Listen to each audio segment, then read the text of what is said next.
The Virginia Horse Industry Board and the Virginia Christmas Tree Growers Association are proud sponsors of Virginia farming. This program's brought to you by the Virginia Farm Bureau. Large or small, Virginia farmers work year-round to help put food on your table. And Farm Bureau works year-round to help farmers and all Virginians. Farming, it's all good. To learn more, go to vafarmbureau.org. Hi everybody, welcome to Virginia Farming. I'm Amy Roscher. Today we travel to Roanoke County and visit Catawba Sustainability Center and find out what's happening on this remarkable piece of land. Then Chris Mullins has tips on growing blackberries from the ground up. We'll also have the ag calendar and a Minute in the Field video. All this plus your ag news of the week on this edition of Virginia Farming.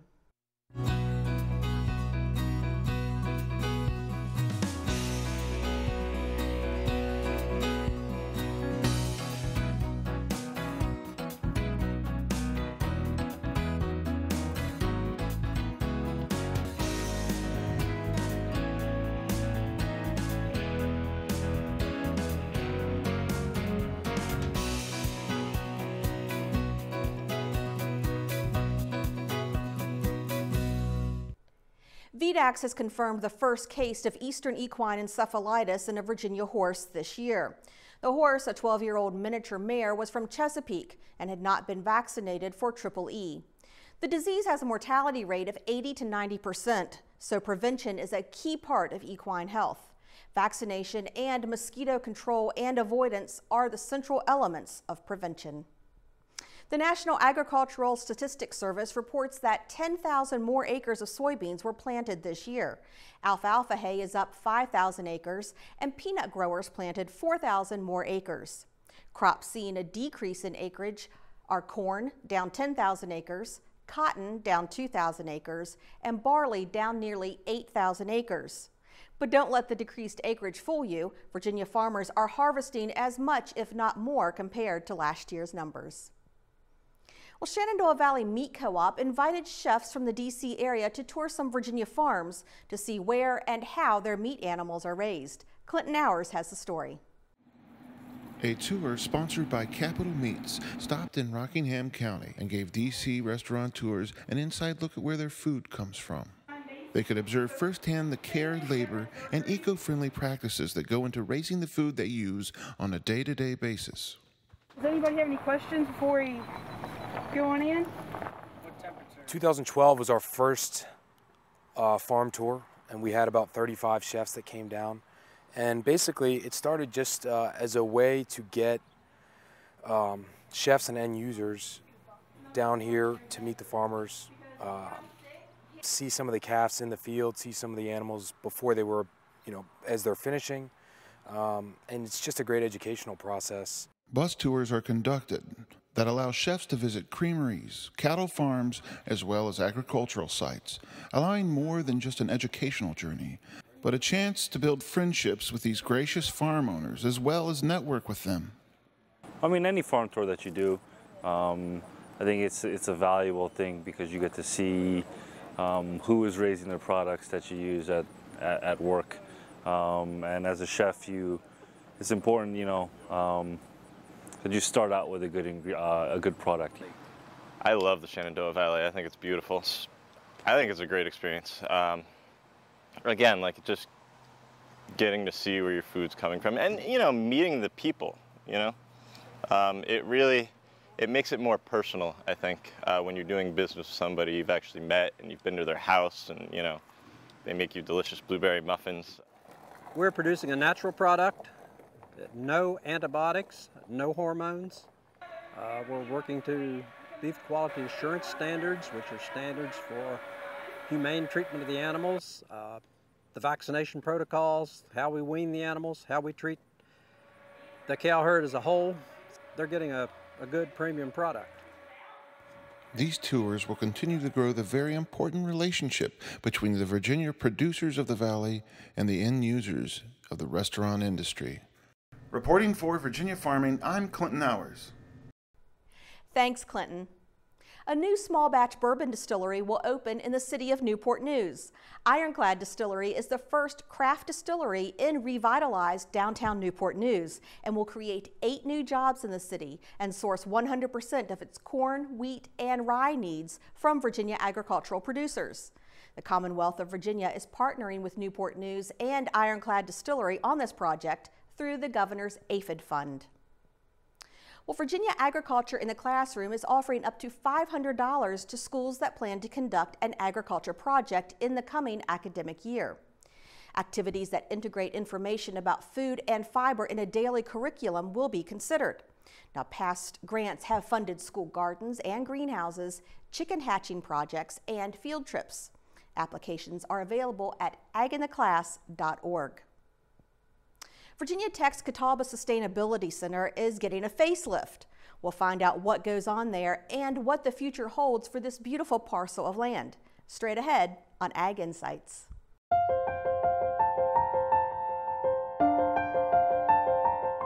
Today we're in Catawba, Virginia, and we're visiting the Catawba Sustainability Center. I'm joined by manager Josh Neese. Josh, thank you so much for having us out today. My pleasure. So tell us, what is the Catawba Sustainability Center?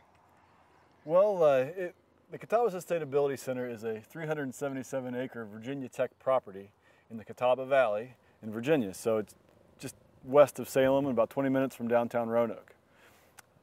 The Catawba Sustainability Center is a new and developing research and education center for sustainability and sustainable practices.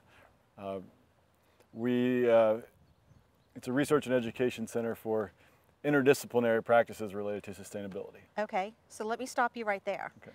What is sustainability? We hear that word all the time. What exactly is sustainability? We generally use the pretty standard definition of sustainability, which is meeting the needs of the present without compromising the needs of future generations. And with that definition of sustainability, we look at 3 main areas, 3 big pillars of sustainability, which are the economic aspects, the social aspects, and the environmental aspects. So before we get into the programs and things that really go on here, this property has an interesting history. Can you tell us about that? Sure, I'd love to. This farm, almost 100 years ago, began producing the meat and dairy products for the staff and patients at the Catawba Sanitarium, which was the tuberculosis hospital here in the valley. It produced those products for lots of people for, from about 1915 or 1920 until the 1960s and early 70s. Right around that same time, the Catawba Sanitarium became the Catawba Hospital, which it still is today. And the Catawba Hospital is a state of Virginia Department of Mental Health hospital. So in the the early 1970s, the state hospital transferred the farm property to the State University, Virginia Tech. And around that time, Virginia Tech began using the farm for beef research. Right around the same time, all the farms in Blacksburg around the campus were starting to be developed. And everything was kind of centralized right there around campus. Everything became centralized around campus, and it became a lot less affordable and convenient to work at Catawba. So a lot of projects started staying in Blacksburg, and not a whole lot started happening out here. So we had a historic farm that wasn't being used very much until just a couple of years ago, when the university decided that it wanted to do something more with the property. It was prompted by some questions and some interest from the local community who have been involved in some planning discussions about what should happen with the farm and what shouldn't happen with the farm. Right. Well, that comes into play with where we're standing today. For our viewers, give us a description of exactly what's on either side and what surrounds us here. Okay. We're located on Catawba Creek Road, and that marks the property's boundary to the north. The southern boundary is up a steep mountainside almost to the top, where we're bordered by the Appalachian Trail. You can almost see McAfee Knob, one of the most photographed sites on the Appalachian Trail from where we're standing. And then for about 3/4 of a mile along the road, on the south side of the road, the property stretches. And in one part of the property, right where we are, is the old farm complex, which we are working to renovate and save and reuse as much of that as we can. And we're working with the university and Virginia's Department of Historic Resources to look at the history of these buildings and learn their significance and save what we can, and we'll end up demolishing a couple of structures as well. Well, one of those buildings is a dairy barn with silos. It's beautiful. You said it's over 100 years old. It's almost 100 Almost years old. 100 years old. What are your challenges in trying to keep and preserve history while you're trying to run the center? Do we have enough time? Yeah, you're right. Historic, nearly 100-year-old infrastructure certainly has lots of challenges that come with it. But you know, they just don't build farms that look like this anymore. And that's a lot of the reason that the state wants to preserve it and maintain this property, and that's a big reason that we want to.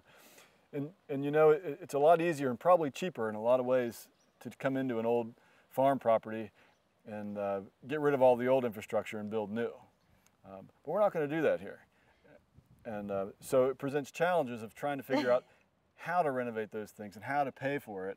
Right. And we need electricity now, and we need, you know, water now. And right. So you have to figure out all those ways to do it without destroying any property value. Right.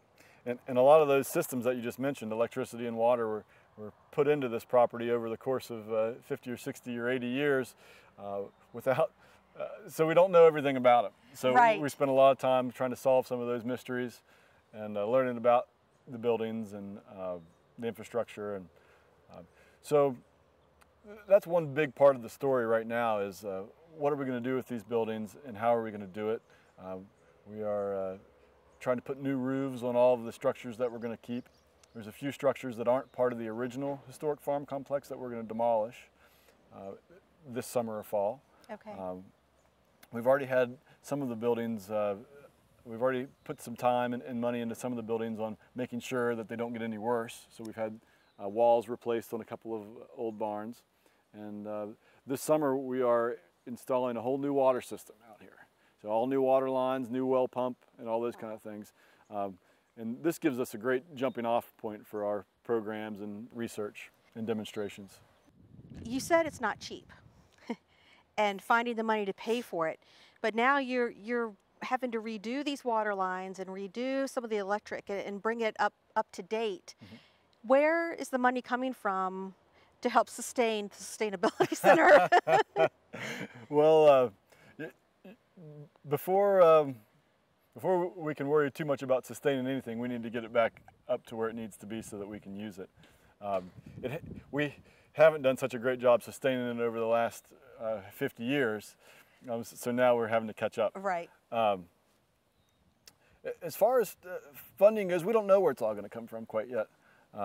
Some is coming from the state and the university, some's coming from private sources, and we're always looking for partnerships and grant opportunities and any other ways that we can come up with to do this. It's not going to all happen at once. Yeah. So we've put together plans on how to phase this thing in. And to slowly build it to where you need it to be. Yep. And the first step was to keep it from getting worse. And the next step is to make the repairs and renovations that we need to make so that we can begin using this property and start using it to its full potential. Right. So let's talk about using this property. What are your plans? What type of classes, of events do you plan on hosting here? We plan to do a lot more of what we're already doing and some new things. Okay. Some of the things that some of the projects we're currently working on are related to research with the university faculty and students, education and demonstration programs that are open to faculty and students, but also open to community members and anyone who wants to come participate. Okay. I'd really like to hear about the Beginning Farmer program because that's something in my mind that is something that our country is in a deficit with young farmers. Our farmers are all getting older, and we don't have many young ones coming behind them to fill their shoes. We've got to double our food supply by 2050, and who's going to do that? So tell us about the Beginning Farmer program and how it works. The Farm Incubator program is pretty simple. When you talk to new and beginning farmers or aspiring farmers, and you ask them what their biggest challenge is, you usually hear land. Land. I don't have the farm. I don't have the farm. And there's a lot of young people interested in farming, but don't have the capital and the means to start a farm. So that's one thing that we can provide right from the beginning is some arable land, right? So what we do is we have a pretty easy application process, and we provide beginning and aspiring farmers with a small piece of land, some equipment resources, and then some help. So some help here on the ground, getting land ready, learning about crops, learning about how to do things, helping them do things, and then and that's really it at this point, which is a lot. It is a lot, because I think about how daunting it would be for someone who wants to farm who, A, doesn't have land, but B, even if you have land and it's not currently being farmed, you mentioned the equipment. Oh my goodness. I mean, I don't know if everyone realizes how expensive a tractor, a hay baler, a mower, these large pieces of equipment are. And the fact that you're helping out with that, I think, is huge. Yeah, it's certainly opening some doors for people, which is great. And we're learning from it too. What else are you doing on this land currently? Currently, we're facilitating several different research projects with Virginia Tech faculty and students, which are based on land management practices and conservation practices and sustainable agriculture, agroforestry, and then we're working with some other public and private partners to do some other things. But right now we're focusing on education and demonstration programs. So I almost have in my mind a vision of, you know, in a few years, this really being an agricultural education location. It's where you go, even the general public can come to learn how to garden, how to even maybe raise some backyard animals. I think it's a real possibility. We're gaining a lot of traction right now and making a lot of progress. And it's going to be slow. We still have a lot of big infrastructure challenges and are building programs as we go, but the opportunities are huge and the potential is great.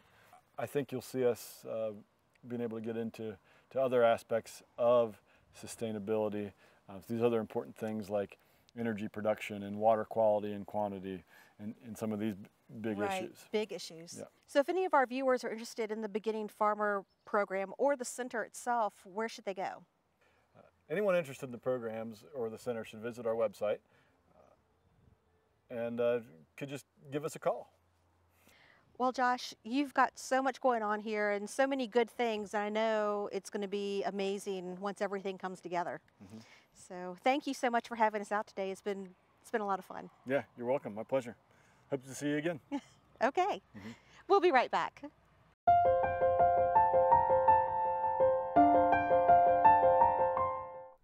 Blackberry plants can be a great addition to any garden, and they're very productive plants. Today, Chris Mullins has tips on growing them from the ground up. Hi, today we're going to talk about blackberries. As you can see beside me here, we've got some beautiful plants full of fruit ready to go. And all this fruit shows you that these plants can be a great addition to the home garden. They're very productive. A home gardener could probably get 10 to 20 pounds for each plant over the growing season.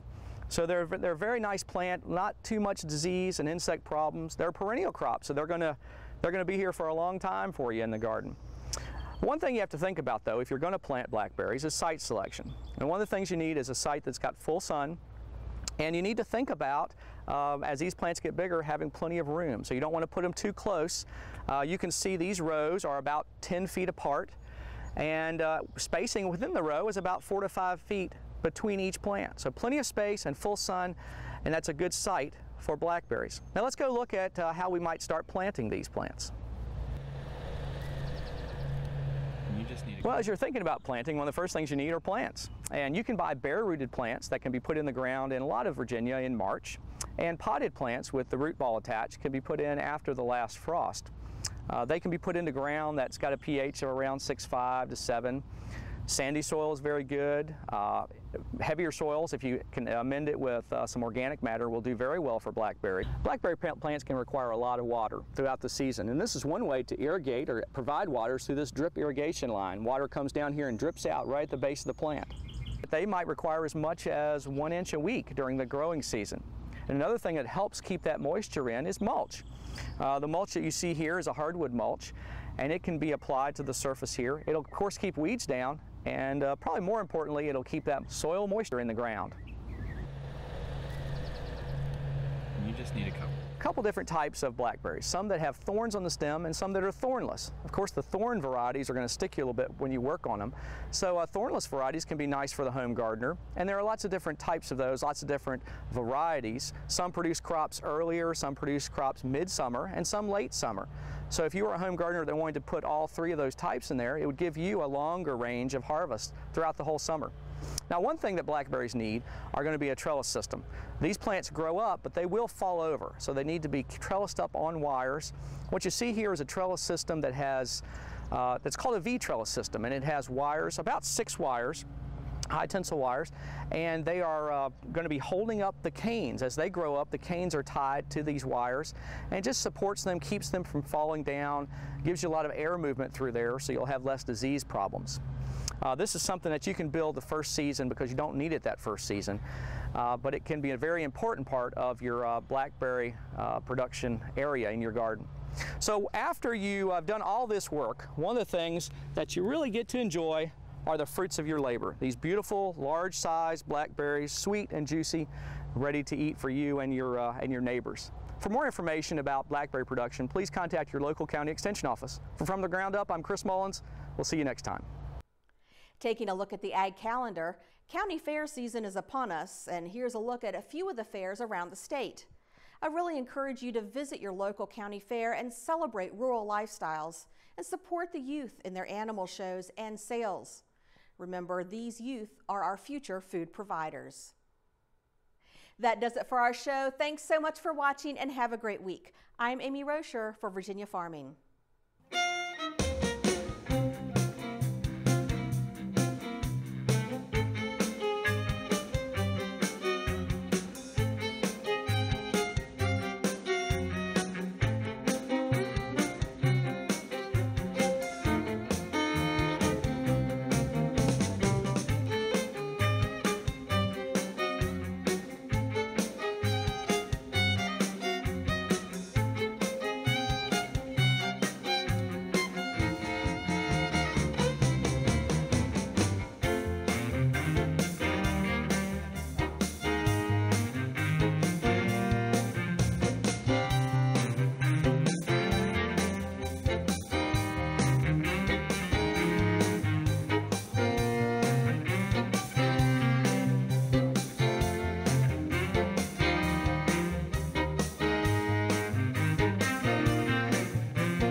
We all want healthy rivers and streams, but we can't do that without help from Virginia's landowners. Resource Management Plans, or RMPs, are part of a voluntary program that helps farmers get credit for cleaning up our waters.